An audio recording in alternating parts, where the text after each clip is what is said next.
Hello dear students, I am your physics teacher Vaibhav Singh और आज के लेक्चर में हम बात करेंगे deviation of ray by plane mirror. अपन देखेंगे कि जब एक रे किसी प्लेन मिरर पर इंसिडेंट होती है तो उसका जो डेविएशन होता है वो किस तरीके से होता है, उस डेविएशन पे आज अपन क्या करेंगे, डिस्कस करेंगे। सपोज अपने पास एक रिफ्लेक्टिंग सरफेस है, अपने पास एक रिफ्लेक्टिंग सरफेस है, ओके। और इस रिफ्लेक्टिंग सरफेस पर एक रे इस तरीके से इंसिडेंट होती है और इसको अपन बोलते हैं इंसिडेंट रे। क्या बोलेंगे अपन इसको? Incident ray. मैंने आपको बोला है कि जब कोई रे किसी रिफ्लेक्टिंग सरफेस पर इंसिडेंट होती है तो सबसे पहले किसको ढूंढती है? नॉर्मल। और अपन ने बात की थी कि नॉर्मल एक हाइपोथेटिकल लाइन होती है जो हमेशा रिफ्लेक्टिंग सरफेस के साथ 90 डिग्री का एंगल ड्रॉ करती है और ये जो एंगल बनता है इसको अपन बोलते हैं angle of incidence. Angle of incidence, ठीक। अब जैसे रिफ्लेक्ट होती है, ठीक है ना, ठीक है ना, जैसे इंसिडेंट होती है, इंसिडेंट होते ही अब क्या होगा, इसका रिफ्लेक्शन होगा। और रिफ्लेक्शन कुछ इस तरीके से होता है कि जिस एंगल से आती है उसी एंगल से ये क्या जाती है, रिफ्लेक्ट होकर चली जाती है, जिसको अपन एक तरीके से क्या बोलते हैं, रिफ्लेक्टेड रे बोलते हैं। क्या बोलते हैं इसको अपन? Reflected ray. और ये अपने पास होता है एंगल ऑफ रिफ्लेक्शन। क्या बोलते हैं अपन इसको? Angle of reflection. It is angle of reflection, okay. अब सपोज अगर ये मिरर नहीं होता, ये तो हो गया रिफ्लेक्शन। अगर सपोज ये मिरर नहीं होता और ये रे इस तरीके से आ रही होती तो फैक्ट है बिना डाइवर्ट हुए सीधे निकल जाती, इस तरीके से बिना डाइवर्ट हुए बिल्कुल सीधे निकल जाती। अब रे को जाना सीधा था, लेकिन अपन क्या लेके आ गए, बीच में मिरर लेके आ गए, तो रे इंसिडेंट हुई, रिफ्लेक्ट होके इधर चली गई। अब जाना था इधर और रिफ्लेक्ट होके निकल गया इधर। तो अगर मैं बात करूं तो डेविएशन कितना हुआ? जाना था इधर बट ड्यू टू रिफ्लेक्शन ये किधर की तरफ मूव कर गई, रिफ्लेक्टेड रे इधर की तरफ चली गई। तो ऐसी कंडीशन पर अगर अपन बात करें तो ये अपने पास एक तरीके से डेविएशन हुआ कि नहीं हुआ? तो ये अपने पास की जाना था इधर बट इधर की तरफ चली गई, वो किसकी वजह से? इस रिफ्लेक्टिंग सरफेस की वजह से। तो ये जो अपने पास ये जो एंगल बनेगा कि यहां से लेके यहां तक डेविएशन हुआ, इसको अपन क्या बोलेंगे? Angle of deviation. क्या बोलेंगे अपन इसको? Angle of deviation. अब अपन को ये एंगल ऑफ डेविएशन की वैल्यू कैलकुलेट करनी है। और अब देखिए अगर ये मिरर नहीं होता तो ये बिल्कुल सीधे निकल जाती, और अगर ये बिल्कुल सीधे निकल जाती तो ये जो पूरा एंगल बनेगा ये 180, ठीक है। अब 180 में ये आई आर डेल्टा। तो ऐसी कंडीशन पर अगर अपन यहाँ पे डायग्राम को से बात करें तो i plus r plus delta equal to 180 degree. अब आप सबको पता होता है according to laws of reflection angle of incidence equal to angle of reflection. तो अपन यहाँ पे I प्लस आई लिख दें, आर को भी क्या लिख देते हैं? I लिख देते हैं। तो यहाँ पर आपके पास हो जाएगा 2I plus delta equal to हो जाएगा 180 डिग्री, ओके। तो यहाँ से डेविएशन की वैल्यू आपके पास कितनी जाएगी? डेविएशन की वैल्यू जाएगी आपके पास 180 माइनस का 2I, ओके। अब आप देखिए जाना इधर था बट रिफ्लेक्ट होके किधर निकल गए? इधर निकल गए। तो इधर से इधर शिफ्ट हो रहे, इधर से इधर। तो अगर मैं इस तरीके से मूव करता हूं तो इसको बोलते हैं क्लॉकवाइज, और अगर मैं इस तरीके से मूव करता हूं तो इसको बोलते हैं एंटी क्लॉकवाइज। इट मींस जो भी अपनी वॉच है, जो भी घड़ी है, उसके अपोजिट चल रहा है तो एंटी क्लॉकवाइज। तो देखो ये इधर से इधर मूव कर रहा है, तो अगर मैं यहाँ पे बात करूं तो जो डेविएशन हुआ है उसको अपन बोल सकते हैं इजीली एंटी क्लॉकवाइज। क्या बोल सकते हैं अपन? Anti clockwise. आई बात समझ में? तो और यहीं पर अपन थोड़ा सा और आगे बढ़ते हैं और अगर अपन बात करते हैं graph between delta and I, deviation and angle of incidence के बीच में अपन क्या ड्रॉ करते हैं? ग्राफ ड्रॉ करते हैं। तो ऐसी कंडीशन पे आप देखना किस तरीके का ग्राफ बनेगा। ये मेरे पास डेविएशन, ये मेरे पास एंगल ऑफ इंसिडेंस आई। तो मेरे पास जो डेविएशन का फॉर्मूला देखो, ये डेल्टा इक्वल टू 180 माइनस का 2I। अब देखो अब आई वैरी करेगा तो डेविएशन वैरी करेगा। अब आई की भी पावर 1 है और डेविएशन की भी पावर 1 है। इट मींस स्ट्रेट लाइन जैसा कुछ दिख रहा है अपन को यहाँ पे। अब अपन अगर यहाँ पे बात करें तो अगर मैं लिखता हूं equation of straight line, equation of straight line अगर अपन लिखते हैं तो मैं इसको इस तरीके से लिखूं y equal to C minus M x.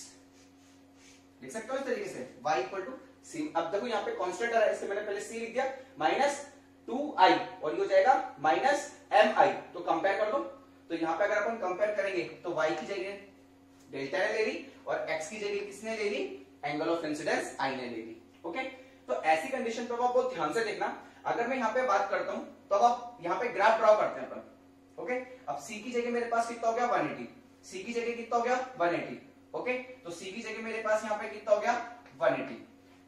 M normal M की वैल्यू मेरे पास यहाँ से कितनी हो जाएगी, एम की वैल्यू हो जाएगी -2। ओके, एम की वैल्यू कितनी जाएगी, अगर आप चाहें तो इसको प्लस लेके लिख दें तो यहां से एम की वैल्यू अपने पास कितनी जाएगी -2। ओके, अब आप बहुत ध्यान से देखना कि जो एम होता है वो स्लोप को बताता है। एम किसको बताता है, नॉर्मली स्लोप को बताता है कि नॉर्मली जो भी स्ट्रेट लाइन आएगी उसका स्लोप किस तरीके से होगा, उस स्लोप को रिप्रेजेंट करता है। एक्स की जगह अपने पास कितना हो गया, एक्स की जगह अपने पास हो गया आई, और वाई की जगह अपने पास कितना हो गया डेविएशन डेल्टा। ओके, अब आप बहुत ध्यान से देखना, अगर मैं यहां पर आई की वैल्यू π/2 पुट कर देता हूं, आई की वैल्यू π/2, तो 2 से 2 cancel, pi means 180, 180 minus 180 0। It means जब अपने पास एंगल ऑफ इंसिडेंस π/2 होगा तब आपके पास डेविएशन की वैल्यू 0 होगी। ओके, और जब अपने पास डेविएशन, इसकी वैल्यू 180 पुट कर दो, 180 पुट करो यहाँ पे 180, तो 180 उधर जाके माइनस का 180 तो 0, और 2 0 के साथ जाएगा तो 0, तो angle of incidence 0। It means जब आपके पास डेविएशन कितना होगा 180 डिग्री होगा तब आपके पास एंगल ऑफ इंसिडेंस कितना हो जाएगा 0 हो जाएगा। इट मींस याद करो, जब नॉर्मली आती है बिल्कुल सीधे आती है, रिफ्लेक्ट होकर बिल्कुल सीधे चली जाती है, तो डेविएशन यहां से लेकर पूरा अगर आप कैलकुलेट करोगे तो 180 का डेविएशन होता है। उस कंडीशन पे जो रे होती है वो रिफ्लेक्टिंग सरफेस पर नॉर्मली इंसिडेंट होती है। ठीक है, normally it means angle of incidence कितना होता है आपके पास 0 होता है, क्योंकि अपन जो भी एंगल मेजर करते हैं हमेशा नॉर्मल से मेजर करते हैं, नॉर्मल से। अब बिल्कुल इस नॉर्मल पर ही आ गए तो एंगल ऑफ इंसिडेंस तो 0 हो गया ना। तो ऐसी कंडीशन पे यहाँ पर अगर अपन बात करेंगे तो ये 180 पे 0, ये π/2 पे यहाँ पे 0, तो ऐसी कंडीशन पे अब स्ट्रेट लाइन, तो जो स्ट्रेट लाइन बनेगी वो किस तरीके से बनेगी, इन दोनों पॉइंट को आप इस तरीके से, और यहाँ पे m इक्वल टू आप लोगों के पास कितना जाएगा -2 मतलब स्लोप गिरता हुआ बनेगा अपने पास। आई नहीं बस हमें, तो इस तरीके से अपन एंगल ऑफ डेविएशन पे क्या करते हैं, नॉर्मली लाइट के डेविएशन पे अपन बात करते हैं। जल्दी से देखो इसको एक बार,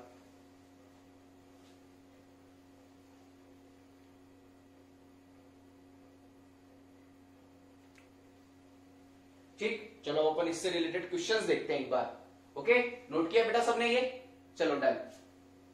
तो अपन को डेविएशन के बारे में पता लगे, साइड में लिख देते हैं, deviation equal to 180 minus 2y। Okay,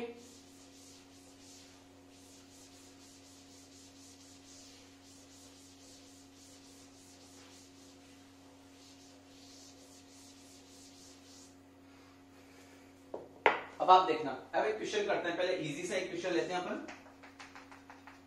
suppose एक रे इस तरीके से इंसिडेंट होती है, ये अपने पास एक रिफ्लेक्टिंग सरफेस है, रिफ्लेक्टिंग सरफेस, और ये अपने पास है इंसिडेंट रे, और ये यहाँ पे 20 डिग्री का एंगल ड्रॉ करती है। ठीक है ना, रिफ्लेक्टिंग सरफेस के साथ कितने डिग्री का एंगल ड्रॉ करती है, 20 डिग्री का एंगल ड्रॉ करती है।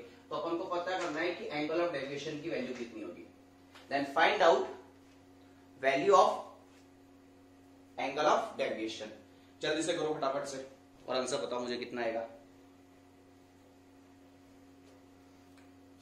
ठीक है, तो देखना अब अगर ये 20 डिग्री है आपके पास, तो अब जैसे इंसिडेंट रे रिफ्लेक्टिंग सरफेस पर इंसिडेंट हुई, सबसे पहले अपन को किसको ढूंढना है, नॉर्मल। ये नॉर्मल ढूंढ लिया अपन ने इधर बिल्कुल परपेंडिकुलर, ये नॉर्मल। अब आपको पता था कि नॉर्मल सरफेस के साथ 90 डिग्री एंगल ड्रॉ करता है। अब 90 में से अगर 20 चला गया तो ये वाला एंगल आपके पास कितना बचा 70, और एंगल ऑफ इंसिडेंस आपके पास कितना गया 70।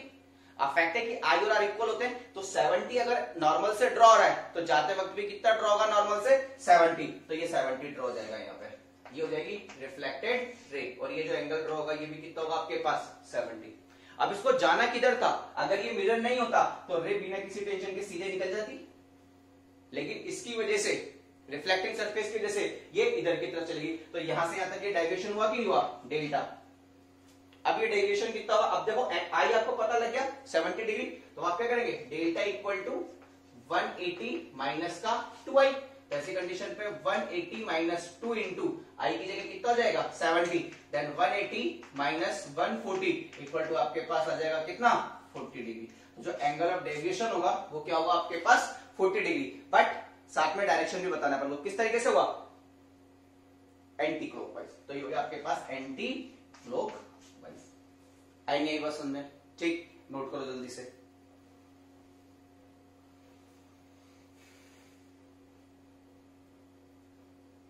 ठीक है, चलो एक क्वेश्चन और देखते हैं। अपन को angle of deviation he calculate करना है इसमें भी। ओके, चलो इधर करते हैं अपन। मान लेते हैं कि अपने पास इस तरीके से एक मिरर है, एक रिफ्लेक्टिंग सरफेस है, ठीक, वही एंगल ऑफ डेविएशन कैलकुलेट करना है आपको। और एक रे बिल्कुल इस तरीके से इंसिडेंट होती है और ये एंगल बनता है आपके पास कितना, थीटा। तो फटाफट से बताइए एंगल ऑफ डेविएशन की वैल्यू कितनी होगी। Value of angle of deviation, value of angle of deviation, ठीक है। तो देखना अब अपन क्या करते हैं, जैसे अभी अपने पास रिफ्लेक्टिंग सरफेस है तो इसका जो नॉर्मल बनेगा वो तो इधर कहीं पे बनेगा कि नहीं बनेगा, इस तरीके से। अब अगर ये एंगल थीटा है तो अपन को पता था कि नॉर्मल तो 90 डिग्री एंगल ड्रॉ करता है सरफेस के साथ। तो अगर ये एंगल थीटा है तो ये कितना जाएगा आपके पास 90 माइनस थीटा। तो 90 माइनस थीटा, ये आपके पास एंगल ऑफ इंसिडेंस आ गया कि नहीं आ गया। तो फैक्ट है 90 माइनस थीटा से ही जाना है, तो ये इधर चली जाएगी। अब ये एंगल भी आपके पास कितना होगा, 90 माइनस थीटा। ये एंगल क्या आ गया आपके पास, आर। अब अगर ये रिफ्लेक्टिंग सरफेस नहीं होती तो ये रे बिना किसी टेंशन के किधर निकल जाती, सीधे। लेकिन किधर जाना पड़ा उसको, इधर की तरफ जाना पड़ा। तो ये डेविएशन हुआ कि नहीं हुआ। तो अब आपके पास जो डेविएशन आएगा वो कितना आएगा बताओ जरा एक बार मुझे। अब आप देखो इस रे को ले लो बिल्कुल सीधा, ऐसे बिल्कुल सीधा।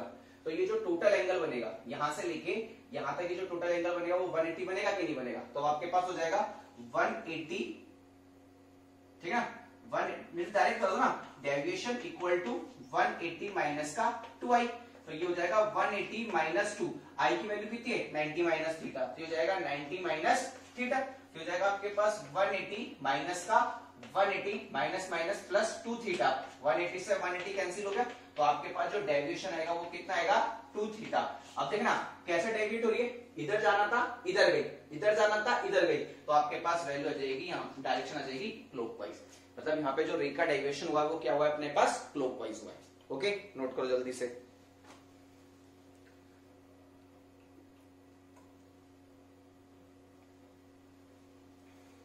नेक्स्ट देखना अब आप,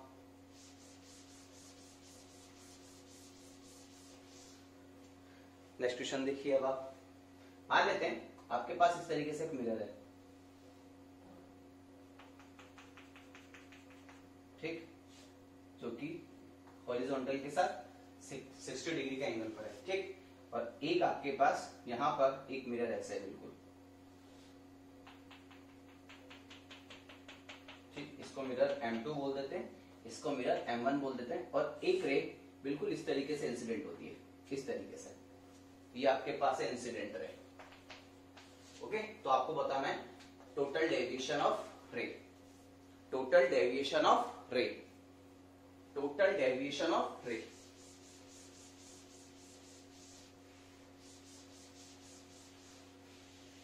टोटल डेविएशन ऑफ रे बताना है आपको कि रे का टोटल डेविएशन कितना होगा। ओके, करें अपन। तो देखना अब आप देखिए, अगर अब अपन बात करें ये वाली लाइन और ये लाइन एक दूसरे के पैरेलल है। अगर ये एंगल 60 डिग्री है तो ये एंगल भी 60 डिग्री होगा कि नहीं होगा। और फैक्ट है कि इसका जो नॉर्मल बनेगा, इसका नॉर्मल यहाँ पे कहीं पर इस तरीके से बनेगा। अब ये 60 है तो ये कितना बचेगा 30, क्योंकि जो नॉर्मल होता है वो तो 90 डिग्री के एंगल पर होता है। तो 60 अगर ऊपर वाला तो इसको कितना होना पड़ेगा 30, और 30 से रिफ्लेक्ट होकर चली जाएगी इस तरीके से, ये इधर चली गई 30 से रिफ्लेक्ट होके। ओके, अब आप ध्यान से देखना, इस वाली रे को जाना तो इधर था ना ऐसे, लेकिन इस रिफ्लेक्टिंग सरफेस की वजह से इसका डेविएशन इधर की तरफ हो गया इस तरीके से। इस डेविएशन को बोल देते हैं अपन डेल्टा 1। ओके, और यहां पर एंगल ऑफ इंसिडेंस कितना हो गया अपने पास 30 हुआ कि नहीं हुआ, एंगल ऑफ इंसिडेंस 30 डिग्री हुआ कि नहीं हुआ। तो ऐसी कंडीशन पे अपने पास जो डेविएशन आएगा डेल्टा 1 इक्वल टू जाएगा 180 माइनस का 2i। तो ये जाएगा आपके पास 180 माइनस का 2 इंटू कितना जाएगा 30। तो ये जाएगा आपके पास 180 माइनस का 60। तो आपके पास वैल्यू जाएगी 120 डिग्री। ये डेविएशन है डेल्टा 1, जिसको अपन लिखेंगे क्या, एंटी क्लॉकवाइज। क्योंकि देखो ऐसे फिर ऐसे रोटेट हो गया, तो एंटी क्लॉकवाइज हुआ कि नहीं हुआ। अब ये रे यहां से रिफ्लेक्ट होके इस पे आके इंसिडेंट। अब अगर ये मिरर नहीं होता, ये रिफ्लेक्टिंग सरफेस नहीं होती, तो ये वाला जो रे है, ये जो रे है, ये बिना डाइवर्ट को सीधे निकल जाती। लेकिन बीच में रिफ्लेक्टिंग सरफेस आ गई। रिफ्लेक्टिंग सरफेस आते ही अब ये जैसे इंसिडेंट होगा सबसे पहले किसको ढूंढेगा, नॉर्मल, और रिफ्लेक्ट होकर किधर निकल जाएगा, इधर निकल जाएगा। तो जाना इधर था पहुंच गए इधर, जाना इधर था पहुंच गए इधर, इस तरीके से।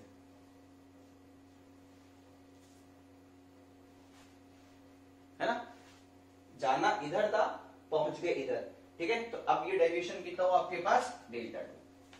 ओके, अब आप देखना, अब अगर मैं सिंपल सी बात करूं, ये अगर 30 है तो ये भी तो 30 होगा। अब आप देखो ये पूरा जेड बन रहा है, जेड है ना, तो ये टोटल 60 हुआ, ये यहां से लेके यहां तक 60 हुआ, तो फैक्टर ये एंगल आपके पास कितना आ जाएगा, 60 डिग्री। तो अब आप देखो इस वाले मिरर के लिए, इस वाले मिरर के लिए एंगल ऑफ इंसिडेंस कितना हो गया, 60 डिग्री हो गया। इस वाले मिरर के केस में एंगल ऑफ इंसिडेंस कितना हो गया, 60 डिग्री, ठीक है। और इधर जाना था, इधर पहुंच गए, डेविएशन कितना हो गया, डेल्टा टू। तो ऐसी कंडीशन पे डेल्टा टू इक्वल टू आपके पास कितना आ जाएगा, हो जाएगा 180 माइनस का 2i, तो ये आपके पास हो जाएगा 180 माइनस का 2 इंटू 60 डिग्री। तो आपके पास ये कितना हो जाएगा एक तरीके से 180 माइनस का 120, तो आपके पास वैल्यू कितनी आ जाएगी, 60 डिग्री, और साथ में आ जाएगा क्लॉकवाइज। तो ये डेविएशन हुआ आपके पास क्लॉकवाइज, तो दो बार डेविएशन हुआ। तो अगर मैं यहाँ पे बात करता हूँ टोटल डेविएशन की, ठीक है ना, तो टोटल डेविएशन को अगर मैं लिखूंगा तो डेल्टा टोटल इक्वल टू लिखूंगा डेल्टा 1 प्लस डेल्टा 2। अब देखना, एक एंटी क्लॉकवाइज है तो एक क्लॉकवाइज है। अगर आप एंटी क्लॉकवाइज को पॉजिटिव लेंगे तो क्लॉकवाइज को क्या लेंगे, नेगेटिव, और अगर अपन क्लॉकवाइज को पॉजिटिव ले लेंगे तो एंटी क्लॉकवाइज को क्या लेंगे अपन, नेगेटिव। तो अपन यहाँ पे एंटी क्लॉकवाइज, क्योंकि नॉर्मली जो भी अपन एंगल मेजर करते हैं हमेशा एंटी क्लॉकवाइज मेजर करते हैं, तो अपन 120 डिग्री को क्या ले लेते हैं, पॉजिटिव। तो ये हो जाएगा आपके पास एक तरीके से 120 प्लस, और ये हो जाएगा माइनस का 60 डिग्री, क्योंकि क्लॉकवाइज रोटेट कर रहा है। तो ऐसी कंडीशन पे आपके पास ये वैल्यू जाएगी 120 माइनस का 60, तो आपके पास जो डेविएशन बनेगा वो डेविएशन बनेगा आपके पास 60 डिग्री। अब आप देखना, अब फैक्ट है ना, देखो इसने क्या करा, इस वाले डेविएशन में इसने रे को 120 डिग्री एंटी क्लॉकवाइज घुमाया, फिर दूसरे डेविएशन ने 60 डिग्री घुमाया, तो अब 120 में से 60 गया, तब भी तो 60 डिग्री बचा ना, और वो भी एंटी क्लॉकवाइज, तो यहां पर आपके पास आ जाएगा anti clockwise, 60 degree anti clockwise. तो अपन को डेविएशन के क्वेश्चन इस तरीके से करने होते हैं बेटा। ओके, देखो एक बार जल्दी से, देखो एक बार चेक करो जल्दी से, ठीक है। चलो इसी में थोड़ा सा और आगे बढ़ते हैं अपन।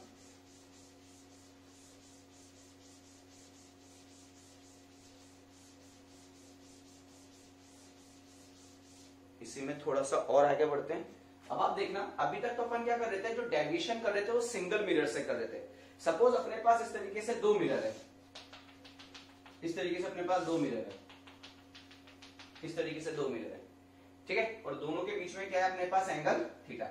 सपोज अपने पास M1 M2 दो मिरर है, और दोनों किसी भी एक एंगल थीटा से एक दूसरे के साथ इंक्लाइंड है। अब एक रे को अपन क्या करते हैं, इस तरीके से इस पर इंसिडेंट करवा देते हैं, इस तरीके से, ये हो जाएगी इंसिडेंट रे।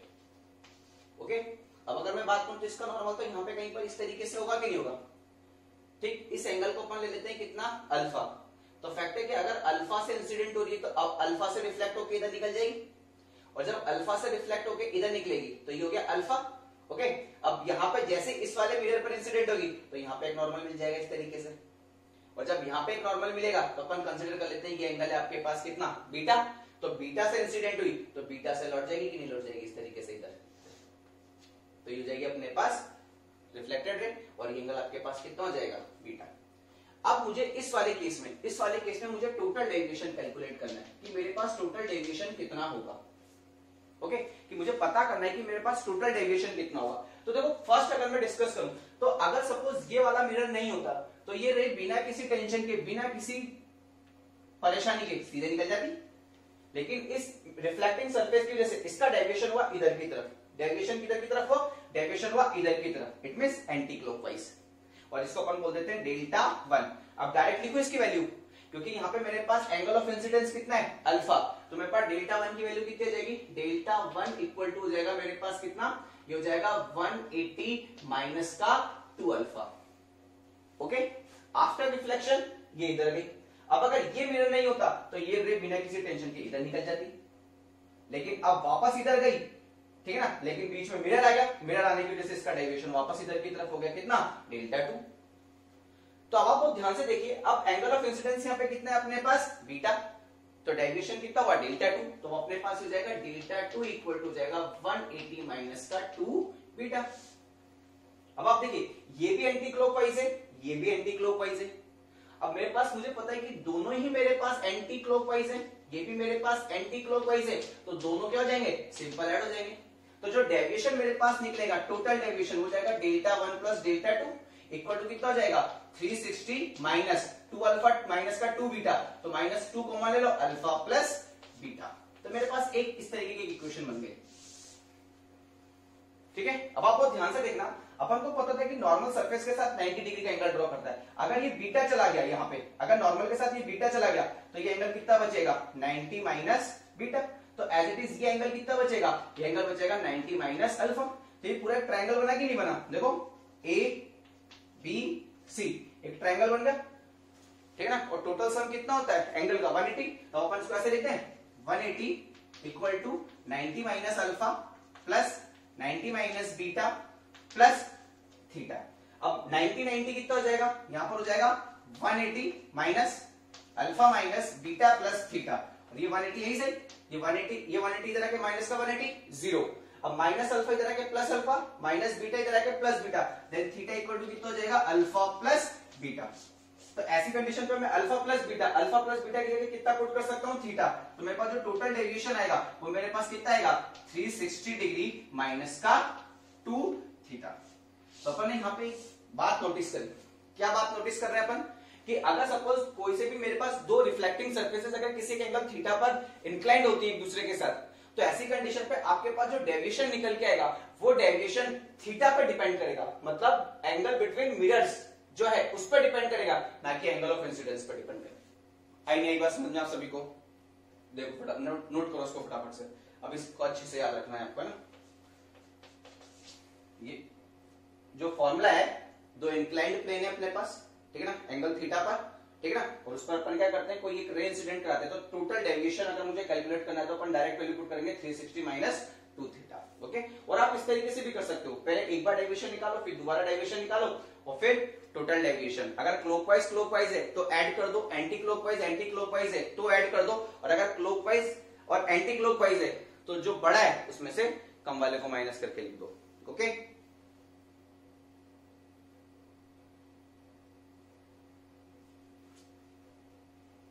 ठीक है, चलो नोट करना बेटा सबने ये, चलो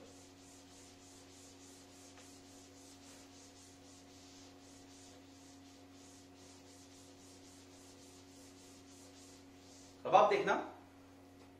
तो अगर सपोज मेरे पास, अब अपन डायरेक्ट एक सिंपल सा क्वेश्चन करते हैं। पहले मान लेते हैं कि एक इस तरीके से दो मिरर है अपने पास, ठीक, इनके बीच में थीटा इक्वल टू कितना है 60 डिग्री, और एक रेस पर इंसिडेंट होती है। अब आप कैसे भी करा दो इंसिडेंट, ये लो, तो अपन को डेविएशन कैलकुलेट करना है। तो जो डेविएशन आपके पास यहाँ पे निकल के आएगा टोटल डेविएशन, और टोटल डेविएशन आपके पास कितना निकल के आएगा, टोटल डेविएशन निकल के आएगा 360 माइनस का 2 थीटा। ओके, तब आपके पास यहाँ पे कितना आ जाएगा 360 माइनस 2, और थीटा की वैल्यू कितनी है 60 डिग्री। ओके, तब आपके पास ये वैल्यू कितनी जाएगी 360 माइनस का 120 हो जाएगा।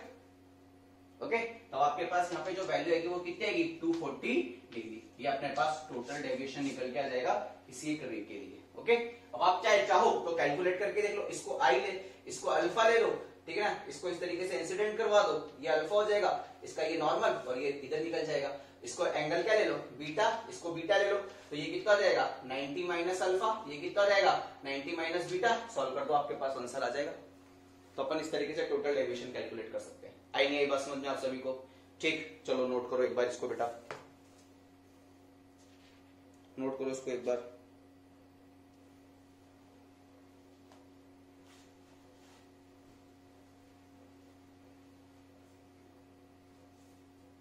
ठीक है, चलो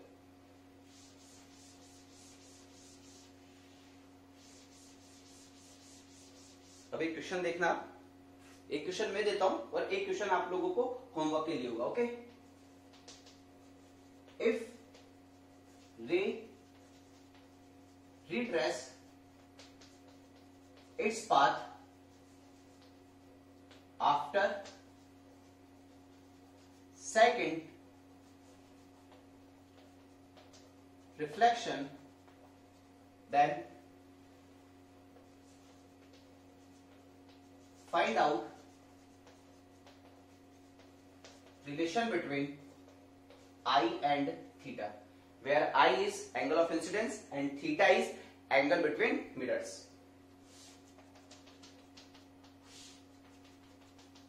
ठीक, इस तरीके से ले लो और एक रे को इस तरीके से इंसिडेंट करवा दो, जहां से मर्जी पड़े, जबरदस्ती नहीं, जैसे मैं करवा रहा हूं वैसे आप कहीं से भी इंसिडेंट करवाओ, लेकिन इस तरीके से इंसिडेंट करवाना है कि आफ्टर सेकंड रिफ्लेक्शन रे अपने पाथ को रिट्रेस करे।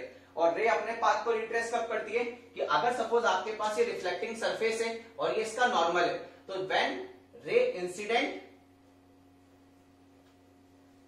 परपेंडिकुलरली या normally on reflecting surface, it means अगर अपन बात करें तो जब आपके पास इंसिडेंट रे नॉर्मल पे चल के आती है तो आपके पास एंगल ऑफ इंसिडेंस जीरो होता है कि नहीं होता है, और जब एंगल ऑफ इंसिडेंस जीरो होता है तो एंगल ऑफ रिफ्लेक्शन जीरो, तो रे अपने पाथ को क्या करती है, रिट्रेस करती है।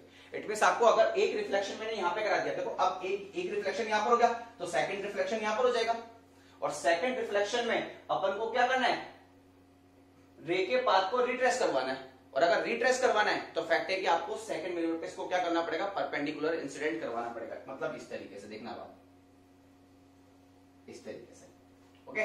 और ये जो एंगल यहाँ पे बनेगा ये बनेगा आपके पास कितना, 90, तो ये ऐसे इंसिडेंट होगी और लौट कर वापस ऐसे चली जाएगी, ओके।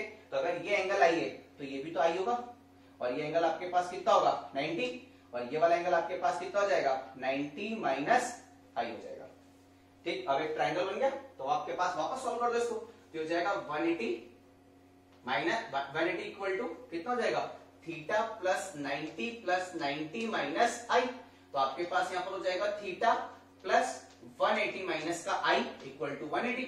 अभी प्लस का 180 इधर आके माइनस का 180 जीरो, और माइनस का इधर आके प्लस का आई हो जाएगा, देन थीटा इक्वल टू आपके पास कितना हो जाएगा, आई हो जाएगा।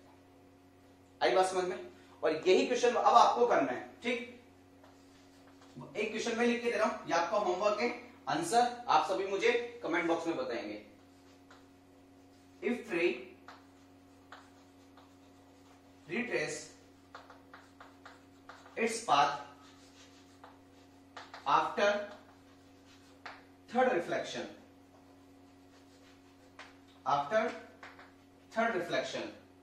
then find out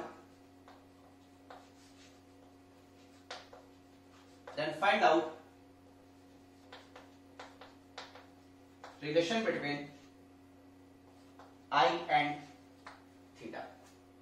तो आपको आई एंड थीटा के बीच में क्या बताना है, रिलेशन बताना है, ओके।